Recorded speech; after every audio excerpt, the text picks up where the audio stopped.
que tout le temps tu es confronté à des dépenses, lorsque l'argent vient, il faudrait qu'il y ait toujours quelque chose pour venir prendre. Soit c'est des imprévus que tu n'avais pas planifiés, ou soit à chaque instant, il faudrait qu'il y ait toujours quelque chose qui te pousse à aller t'endetter.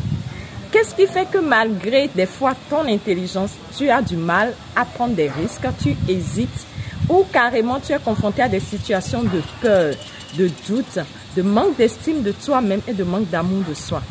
Lorsque tu observes tout ce que je viens de te dire, tu dois te rendre compte que ce n'est pas une question d'intelligence, non. En matière d'argent, en matière d'augmentation de revenus, tu dois comprendre qu'il y a autre chose au-delà, qui n'est pas lié à l'intelligence uniquement, mais qui est lié à ta capacité à être en harmonie avec le flux énergétique d'argent. Et tout ce que je viens de te citer, c'est un aspect de comment l'argent se comporte avec toi. Si tu as envie de revoir ta manière de faire circuler l'argent, il faudrait que tu comprennes qu'il y a des principes qui ne mentent pas. Tu dois comprendre que tu as besoin de connaître un certain nombre de bases qui peuvent t'aider à évaluer ta température financière à l'argent. C'est comme quand tu vas à l'hôpital. La première chose qu'on te prend, c'est ta température. Et ta température, maintenant, après, nous permet de savoir qu'est-ce qu'il faut faire après à partir des analyses. Et c'est la même chose en matière d'argent. Ton comportement à l'argent, la manière dont l'argent se comporte avec toi sont des signes qui montrent quel type de température tu as avec l'argent. Et quelles sont les causes qui se cachent derrière cette température? Ça se décortique à partir des barrières mentales, à partir des barrières émotionnelles.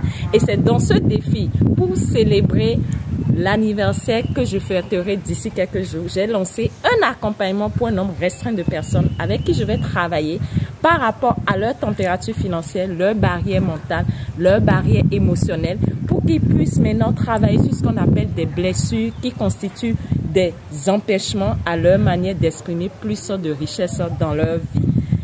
Lorsque tu as envie que les choses changent, tu dois entrer dans un dynamisme qui te pousse à changer ta manière de te comporter, ta manière d'agir en étant en harmonie avec les principes de l'univers et les principes liés à la bonne circulation de l'argent. Parce que l'argent, que tu le veuilles ou pas, c'est comme de l'air, elle doit circuler.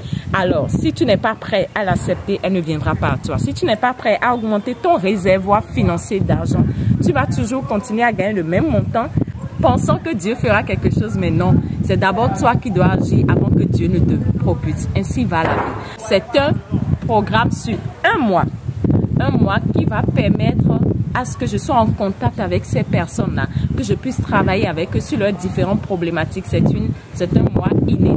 Alors, profite de cette opportunité parce qu'il faut un nombre restreint de personnes. Il faut un nombre restreint. Dès que le quota est atteint, on bloque. On commence le 5 juin et la participation est à un prix forfaitaire de 20 000 francs au lieu de 100 000 francs qu'on avait l'habitude de faire. À bon entendeur, salut!